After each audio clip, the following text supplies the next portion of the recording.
Let's go. You're listening to Making Data Simple, where we make the world of data effortless, relevant, and yes, even fun. Hey folks, welcome to Making Data Simple. This is where we try to make everything simple. Doesn't always work out that way. It's kind of like my taxes. It could be simple, but no, we got to make things as complex as humanly possible so nobody can figure it out, I guess. Today we have a topic of AI and founding tech companies. My guest today is Matt Heise. It's a co-founder and head of product at Ferret. Ferret is an AI-based due diligence solution. I am wondering if they can actually help me with my taxes, but we'll get to that later with Matt. So keep that in mind, Matt. I'm coming back to that. With Ferret, you can uncover hidden legal records. You can uncover news that's been suppressed or deleted online. It helps you trust the relationships that you're building. If you invest in Ferret, you're investing in due diligence. There's your infomercial, Matt. You can cut that, take that out, and I'll charge you later. We will unpack this with Matt. Matt, thank you for being here. I greatly appreciate it. Please take a moment to introduce yourself in your own words. Hi, Al. Great to be here. And I'm afraid that while Ferret can't help you do your taxes, what it will be able to do is tell the people that you're doing business with if you didn't pay your taxes and the government's chasing after you trying to get it back. So, as you mentioned, I'm the head of product and co-founder of Ferret. And I come here from a data background. I'm a systems engineer, studied at the University of Toronto, currently doing an MBA at UCLA, focusing in information management and part of the Anderson Accelerator program there on campus. And after working stints in banking, doing model development for a big bank and data analysis for medical research, I pivoted into the startup world. My first company was a social media analytics and monetization company, and then actually became an angel investor myself, working on business development with our clients, including some that were in the AI space. We did multilingual chatbots for central banks across Africa, did some blockchain projects, an air quality sensor network with NASA and the State Department. Before I joined Rob Lawhan, a serial entrepreneur with some big unicorn exits under his belt, and Al McDonald, who's a veteran in the anti-money laundering and due diligence worlds, to launch Ferret, which is the world's first automated due diligence platform. So I did look at your LinkedIn, and you've got quite a resume with several different companies. What do you consider as your brand? Because I saw, business development manager with Flawless Photonics, and then co-founder, lead technical consultant with Two Lakes Group, and then head of product at Ferret. So what is your brand? Is it data? You mentioned that to start. Yeah, my brand is really data-driven decision-making and using new tech, be it blockchain, AI, to solve problems really in emerging tech fields. So you are now you're a serial entrepreneur, the way I heard you say it. So what made you head in that direction? And what is the attraction so you really can't stop, hence the serial? Absolutely. Yeah, really it's that 0 to 1 part of a startup is my favorite part of the journey. It's finding some innovative new technology, be it blockchain, be it AI, being applied in a new area, and having this idea about how it can solve a problem and then actually getting to implement it, demonstrate that it does solve the problem, and then bringing in people who know more about building a much bigger, fast-growing, scaling company around it as I move into another interesting area that piques my interest. Do you get in the funding space? I mean, looking to get it funded by venture capital? Do you work those channels, or do you spend most of your time in the development area? A big part of my focus is actually on the fundraising side. So, I've raised more than $30 million at this point for various startups, typically in the early seed to Series A space. And then actually got to sit on the other side of the table at Two Lakes Group, making early stage investments in startups where, we felt that we could help get them to, from the 0 to 1 to actual, their own Series A or eventual exit. So Ferret, it started in 2020, did it not? Or somewhere around there? It did, yeah. It's been in development for quite a while because it's gone through a few different iterations before it's finally come to the stage it is now in its beta program. So starting during a pandemic is the way I look at it. Though I hear what you're saying in that really it was in development sometime before that. But why during the pandemic? Why did that make the time to really take this, make it an official company, start getting funding, or was there funding already gathered prior to that? It just wasn't openly known, or Ferret was a company behind the scenes. Can you explain that more? The story around the founding of the company is definitely unusual for me. There was a company called Nomino Data. This is a company that does big data, anti-money laundering, enterprise due diligence solutions. It's been around for more than 15 years. They go head to head with companies like LexisNexis, Thomson Reuters, and one of the co-founders of Ferret, he owns that company. The other co-founder of Ferret, he invested in that company almost 15 years ago, and he would find himself, he's an angel investor too, he would use Nomino Data to do some due diligence on the people that he was meeting, and using this application himself to find out, is this person in the middle of a lawsuit? Is this person in lying about their background? And he was a victim of a really bad due diligence situation where he should have done due diligence himself. Here's the story. He was running a fast-growing startup, and they needed to raise capital. And somebody from a big name investment bank called him and said, "Hey, I have a client of mine who has just sold his business. He's got $100 million burning a hole in his pocket. He wants to meet you." He flies out to New York. He meets this guy, and they just hit it off right away.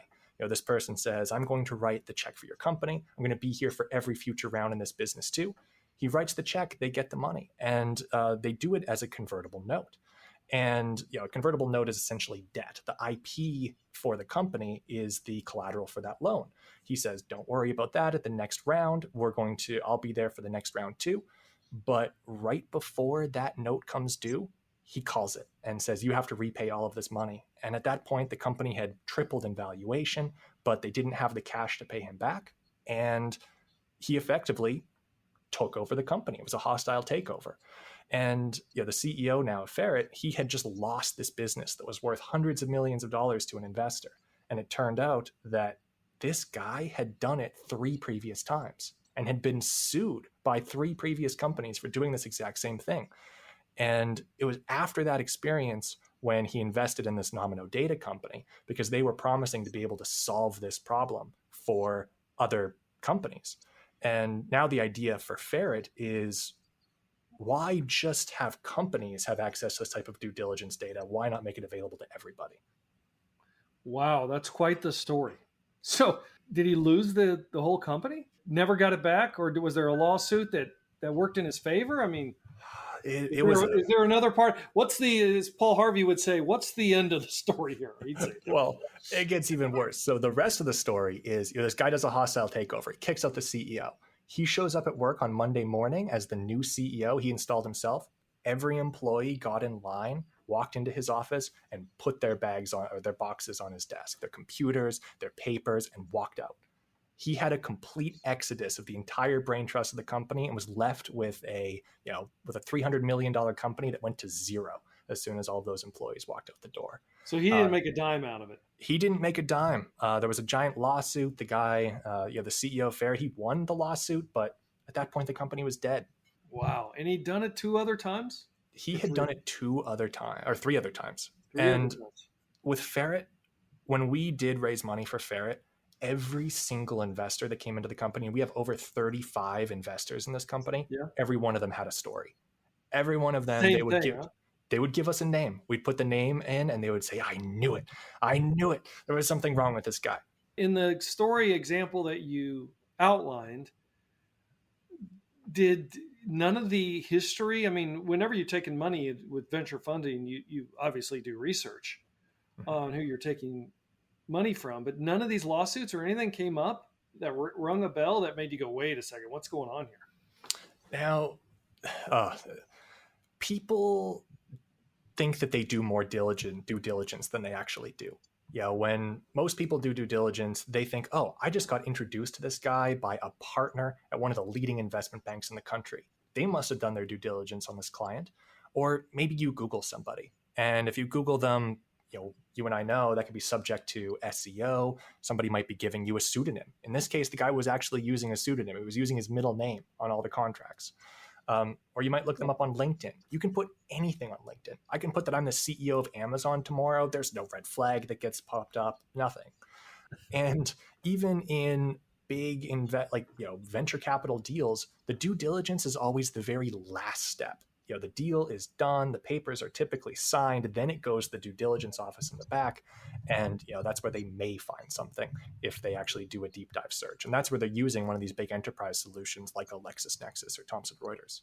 So, all right, we'll dive into Ferret then, but first off, you've got to tell me the name. What's behind the name Ferret?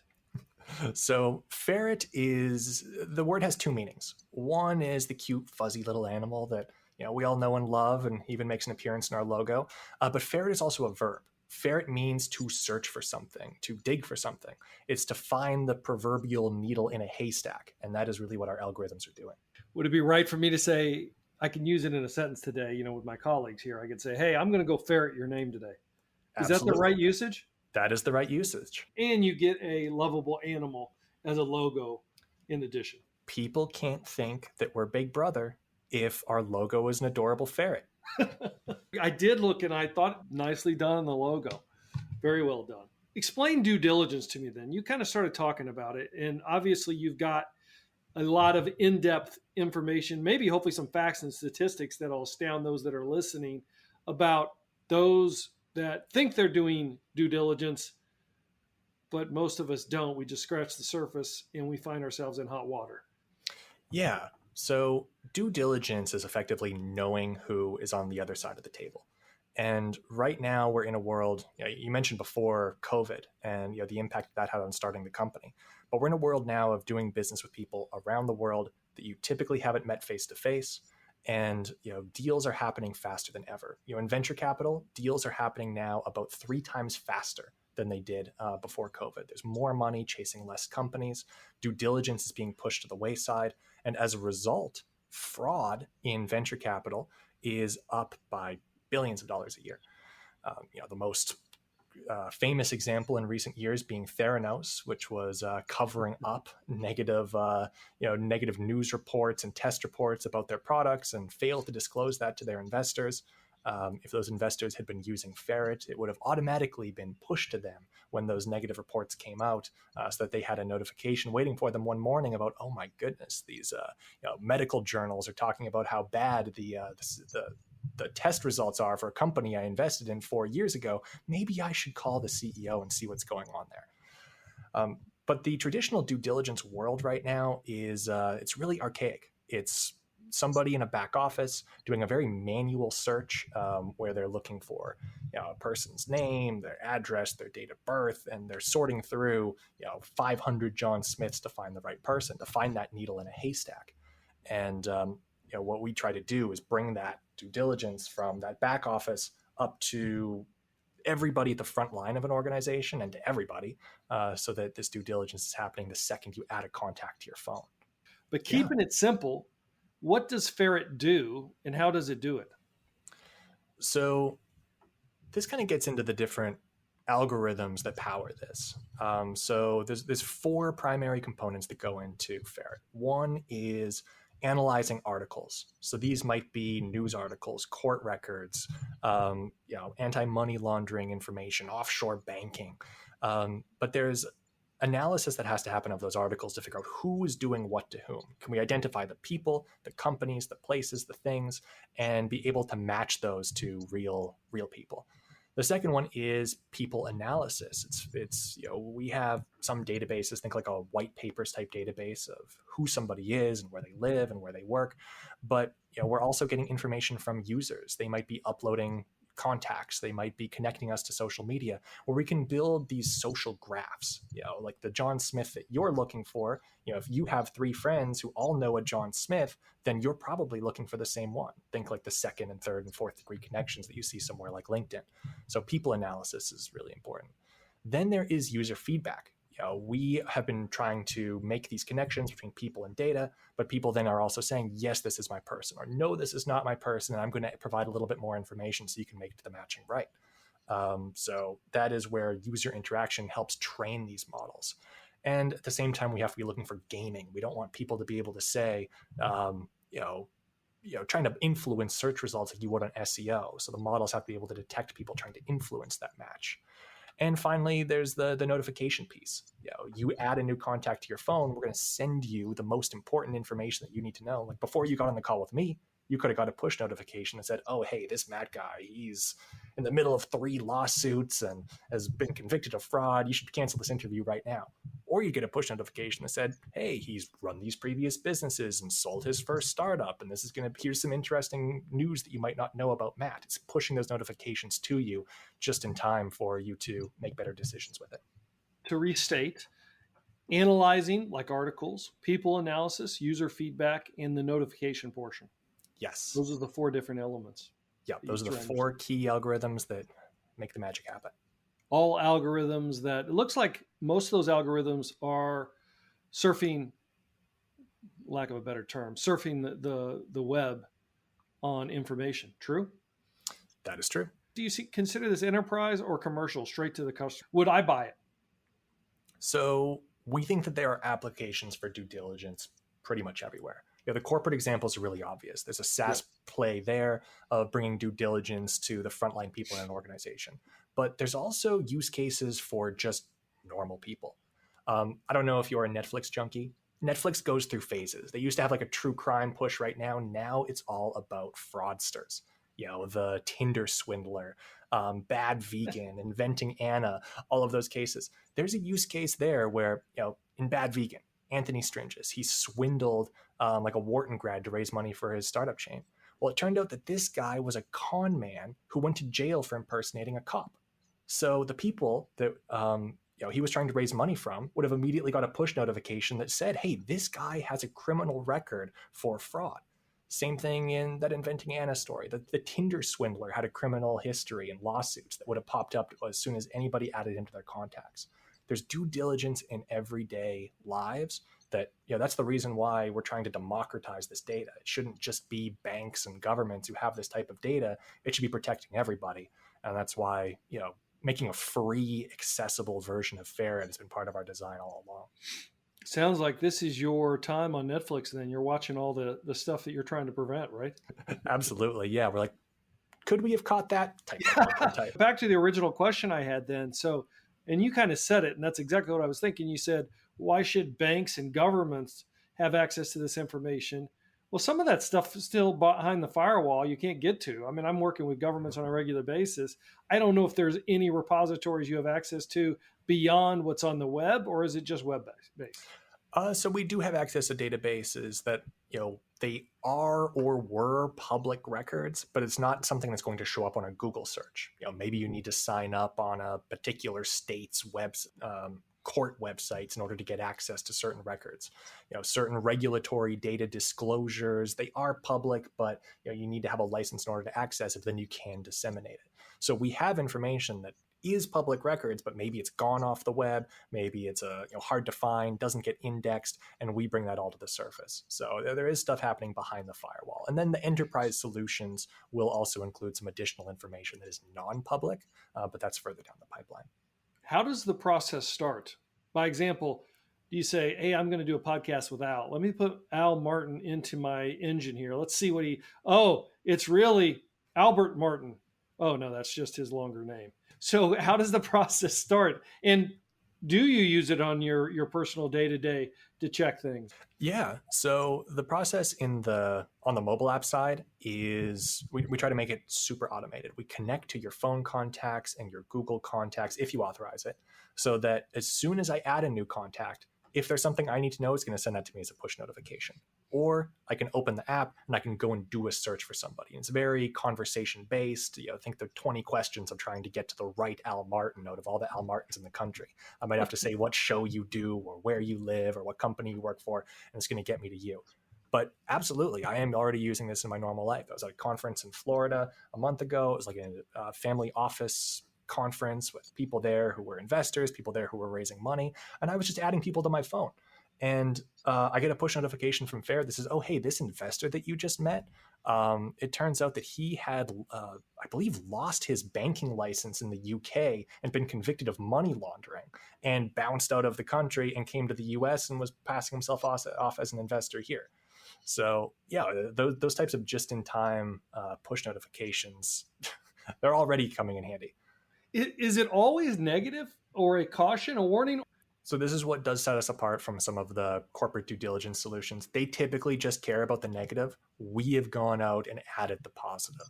And we've pulled in, investment histories. We've pulled in positive news analysis.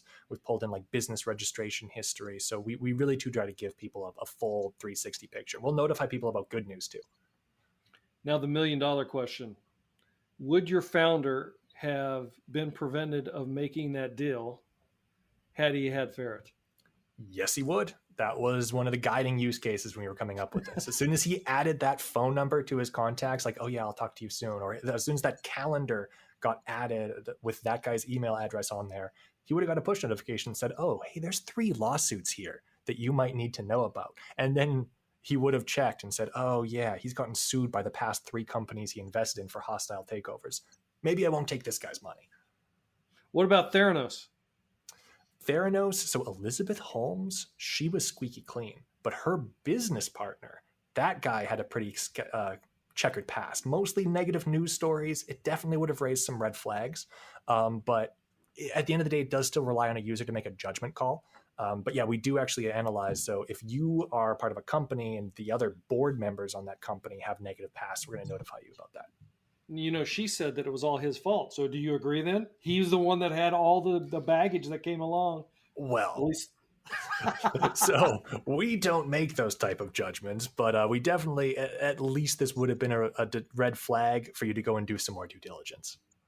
Now, having said that, if somebody's using your product, let's say it's a corporate implementation, do they review findings with you and you assess, hey, yes, let me talk about these findings, at least relative to what we see? Or do you stay completely out of it and say, look, it is what it is, man. You're going to have to figure it out. We don't make judgments about people. We make judgments about the data. Is this article positive or negative? How confident are we that this person matches this article, based off of the community learning, based off of, some of our AI.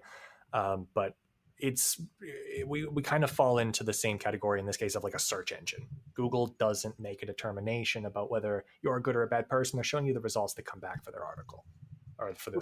But taking that a little bit further, let's get technical for a second. AI are essentially ML models, algorithms that you're putting into the system, and they learn, right? They learn, and as they learn, they get better. Right. Can you talk more about that? And do you have bias detection? I mean, this thing would be, you would think, would be key to have bias detection built in and explainability while you're reading, anything. You read the National Enquirer, you don't know what you're going to get, right? You can get all kinds of negative things that are incorrect. I'm just making an example. But I mean, you can read all kinds of negative things. In fact, most of the stuff that I read on the internet is negative. How do you separate fact from fiction? Right. Yeah, absolutely. And our bias reduction and AI is incredibly good at taking what you give it, analyzing it, and being very good at applying the model that it learned off of whatever you trained it with. So if you train it with biased data, it's going to give you biased results. We've seen that with advanced criminal prediction software that you hear about in the media, where it winds up over predicting offense rates for people in certain zip codes or minorities, and has ended up getting ripped out in places like New York. Instead, what we've been very careful to do with Ferret is to make sure that the data that goes in is unbiased. There are certain things that we just don't think are relevant in terms of business relevance or safety relevance. Those are the 2 things that we really care about the most. Is somebody is somebody physically dangerous, or is somebody a bad person from a business perspective or a good person from a business perspective?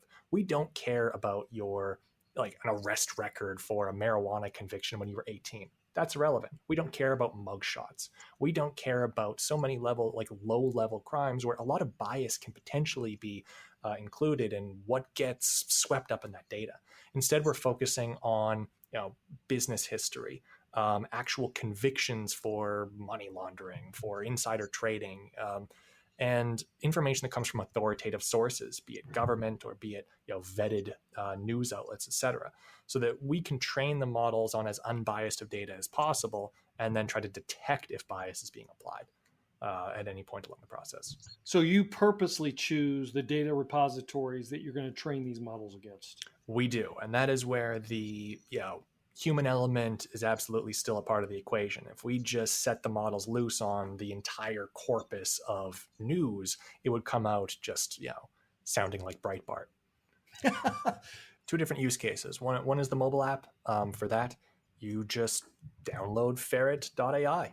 It'll be, right now it's a test flight beta distribution. You can sign up on ferret.ai to try it out. But you download that, you connect it to your phone contacts, your Google contacts if you want, and you can do ad hoc searches to look up due diligence information on people, or that is all available for free. But if you want to do monitoring, if you want to monitor your contacts, if you want to have it automatically check all of your contacts that you add to your Google contacts or your phone, that is a subscription plan. On the enterprise side, likewise, freemium model, we allow them to do ad hoc searches for connected to their CRM databases in order to bring in due diligence on vendors or customers or potential partners. And again, the monitoring and certain data sets are premium through the enterprise SaaS plan. So there's an enterprise SaaS plan, and there's also a subscription plan? Yeah, an enterprise SaaS plan, and then the mobile app. And the mobile app, that one is accessible to everybody, and that's actually the part that's coming out first. That's available in beta right now. And then the enterprise SaaS plan that has all the integrations into CRMs, et cetera, that piece will be coming out a little later this year. What about the enterprise? Where do I get that? So the enterprise plan will be a web-based like SaaS platform, and it'll also be effectively an app inside things like the Salesforce App Store, an add-in to CRM tools. Oh, I see. So you won't be, in that case, selling directly to a client, or will you? In other words, We will be. You will be. Well, I mean, I thought maybe you'd be selling to like Salesforce and have it as an add-on, or do you sell it to like IBM who uses Salesforce and then it's added on? That will vary a little bit per platform. Making it available in somewhere like the Salesforce App Store will mean that an individual client could do it, or for somebody like IBM, they could purchase it and have it installed as part in the CRM. If I'm a corporate client, who am I monitoring in this case? Would it be like the customers in Salesforce that we have listed, where you can provide information, which is a integration with Salesforce, and there'll be like a spot within Salesforce that provides you information like those notifications you're talking about, or how would that play out? Yeah, so two places inside the CRM where we see that being really useful. One is, as you mentioned, basically being an extra section in a contact view where you're able to see all the contact information about that person and their relationships, et cetera. Then you'll also have a due diligence pane, which is where the Ferret data gets pulled in. So that can be for a company to monitor their vendors, to monitor their customers, to monitor anybody who's really connected to the organization. But there's also integration with the mobile app on the enterprise plan as well. So people in the front line of the organization will have the application on their phones connected to their business contacts, and the people that they are meeting and that are at this point having contact with your organization. If there's a red flag in the, let's say a sales prospect that one of your salespeople is talking to, at least this way there'll be a way to notify management that, hey, this deal that's getting worked on right now poses risks that you might not know about, and can elevate that as part of the sales review process. Where do you think your biggest opportunity in terms of Ferret growth is today? Is it going to be on the mobile app side, or you think it's going to be on the enterprise side? So we believe that the largest growth area is actually going to be on the commercial side, business to consumer, because we think that with a entry price of $0, there are so many use cases where people can do due diligence, on their contractors, on their teachers, on their the people that they are considering working with or doing business with. There's where this will add a lot of value that people just haven't, again, it's previously not been available to the average consumer before. it won't be priced at zero forever, or will There it? will always be an entry level plan for $0. And again, that might be more of an ad hoc solution. That's the way that it is right now. That doesn't include monitoring, but that's the entry point. I want to give you one number. There's more than 650 million LinkedIn users right now. Those are people who care about their social networks and where those people work and what they say their professional updates are. Over 30% of them pay for premium. And those 30% pay an average of over $35 per month in order to access premium data on LinkedIn. And again, that is user-generated content. We are offering machine-validated information about those same contacts. And that's really where the total addressable market size is of the people who care about those networks and the people that they're connected to. And we're providing richer data about those contacts. I always wondered that. What'd you say, 30%? Was it 30 Over 30%. That's amazing to me, paying $35 a month. Yeah, those premium plans, they start around 30 and go up to over $100 a month for premium. No kidding. Like I go in and out. I'll pay for a while, and then I was like, look, I'm not using it. I get out, and then I get back in. But there is some value there. But 30%, that's actually astounding to me. I've often learned that if something's free, you're the one that's being sold. And think the Slack model. You start using Slack for free. You get your team on board. You start to really realize the value in it. And then at some point, you hit a limit where you want to have more conversations. You want to add more users, and you hit that paywall where, okay, I'm going to flip over to the subscription plan now because I want to continue using this. In our version, or in Ferret, you get a certain number of searches per month that you can do for free. But on the premium plan, you get unlimited searches and you get to turn on monitoring. So if you've connected your contact list, we might know, oh, hey, somebody that you interact with all the time, they've got some red flags that you should probably look at. And the conversion there is to be able to have a pipeline of people that see the value. They get to get hooked on the value in the free plan, and they're going to see the value in converting to turn on that monitoring or to do more than the limited number of searches per month. You talk about using contacts within the phone. I think the challenge, if you could make it work with my phone, you can make it work with any phone. And the reason I say that is my contacts, going back to data being, it all goes back to the data being clean. My data in my contacts is terrible. Because I'll enter somebody that I meet and I'll put like Steve, because it's with no last name sometimes even, but maybe I put the last name, maybe I spell it right, maybe I spell it wrong. And then sometimes underneath for the company, like one time I put house guy because he was selling his house and it was something else. And then he calls me later. It was kind of embarrassing. And I look at my phone and it's go, "You're the house guy?" And he's like, "What are you talking about?" Oh my goodness. Yeah. You mentioned earlier about how this has been in development for 2 years. It turned out that being able to analyze people's contacts was one of the biggest challenges that we had to overcome, especially maintaining privacy throughout that entire process while still being able to analyze it. So a lot of it has to happen on the phone side. But one example, somebody at one point, just the first name field would have the first and last name and their phone number and where they met that person and their notes. That was for every contact, and we had to be able to identify who they were actually talking about.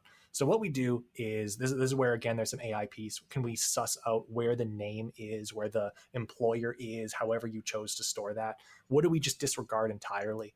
And then it's using keys like phone numbers or email addresses to then connect to real identities. Those are keys that at some point we can match against one of those, let's say, white pages style database in order to at least get a real name and then connect that to what we already know about that person through whether it's articles that we've already connected to that identity or whether it's some validation that other users have said, yes, this article matches that person. If we can use a phone number or an email address to make that connection, then that helps us get around a lot of very messy contact data.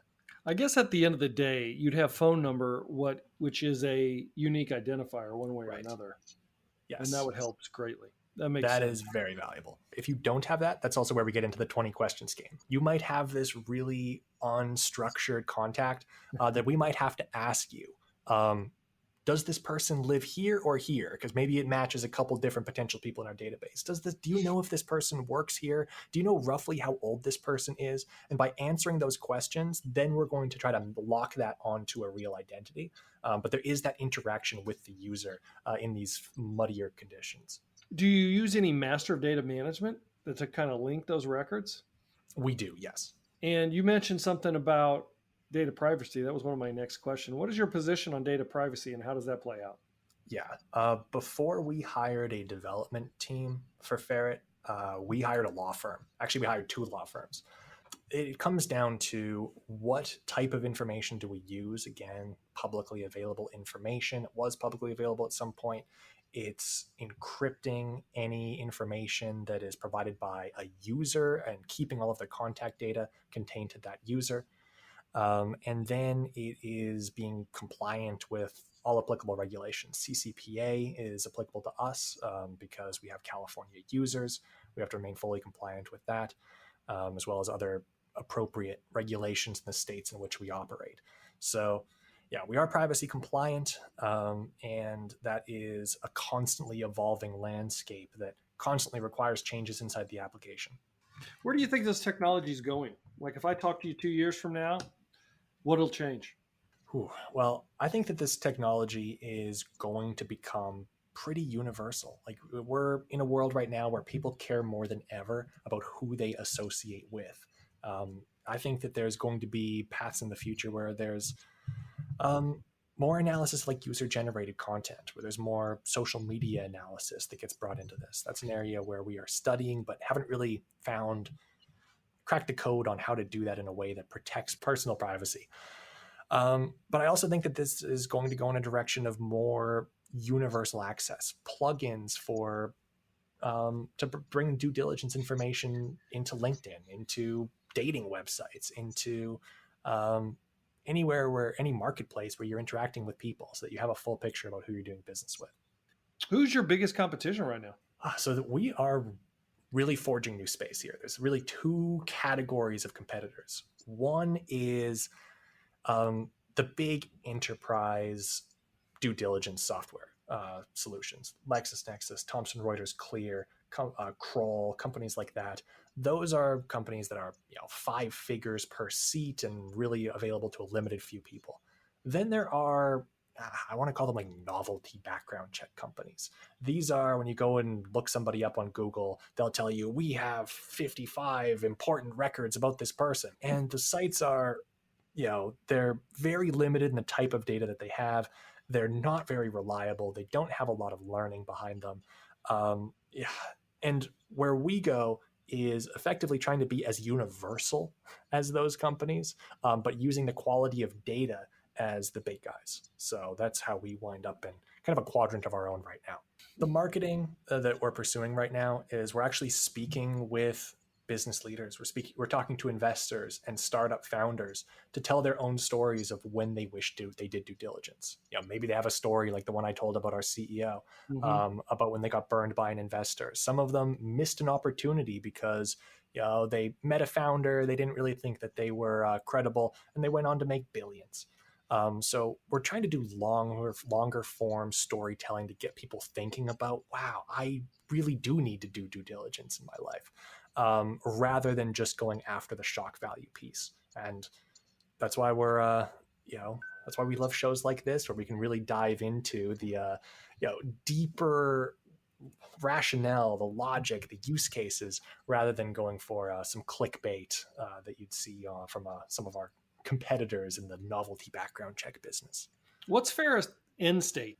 Okay, so we do have this vision of, we call it delusions of grandeur, but our delusions of grandeur is actually making a dent in the number of bad actions that happen in the world because people worked with or spent time with or got into relationships with bad actors, and actually being able to then create more meaningful value out of good relationships that didn't slip through the cracks. So our end state is really universal transparency. Maybe that's when we are fully integrated into other platforms or social media, where this type of due diligence is just something everybody knows. And we can actually track these are how many bad deeds we prevented versus these are how many good deeds we were able to help make happen at scale. Hit me with one last example, pop culture, that'll get the listeners thinking. Well, we talked before about how this is all the rage right now in terms of Netflix binge watching. There was one more I want to talk about, Inventing Anna. This is another example where Ferret could have saved the people. Like, if Ferret truly does get Universal, Netflix is just going to have to kill this whole segment because these stories won't happen anymore. In this case, Anna was pretending to be a German heiress. She was raising money for this private social club. If people had looked her up, they would have found, wait a minute, there's no records coming back for this person who was claiming to be this rich and famous person from abroad. Maybe I should put her phone number in. When they put the phone number in, they would have found her real name connected to a bunch of Russian records and her Russian lawsuits and her Russian business history and thought, maybe this is not somebody I should be putting my money into. But then you wouldn't have had the story to watch. And we do apologize to the viewers for our impact on the next several years of content. Have you put Anna actually in your system? Yeah, we rolled back the clock and put in the information that she was telling people early on. Nothing shows up. All the stories were made up. That would have been a red flag right there. But you put in her real name, and that is when all of the Russian records show up, and you find out why she left the country. So I encourage people to go to ferret.ai, download the beta, and plug in her real name. See what shows up. Hey, Matt, thank you very much. Where can folks find you? People can find me on LinkedIn. I'm Matt Heisie over there. And go check out the Ferret beta yourself over at ferret.ai. Sounds great. Thank you for being with us today. Before I leave, my one last question: where do you lose time? Meaning, what do you do for fun that encapsulates you? What do you do for fun? I'm a part of a group called We Are LA Tech. We do in-person experiences, be it anything from horseback riding to skydiving to paint nights for members of the LA Tech community. A lot of us work in small groups or at home. This is a way to really help get everybody out and networking and doing fun stuff that's not just dinner and drinks. Well, I appreciate the deep dive, the questions that you asked, really diving into the algorithm or algorithms and how this all works. And I can't wait to hear any stories that you uncover as you do dig into the platform yourself. Well, everybody, you know where to reach Matt. Thank you for listening. We always appreciate it. Reach us on almartintalksdata at gmail.com. We'd love to hear from you. We'd love to bring on your next guest. So thank you for listening. And until next time, I will see you on the podcast.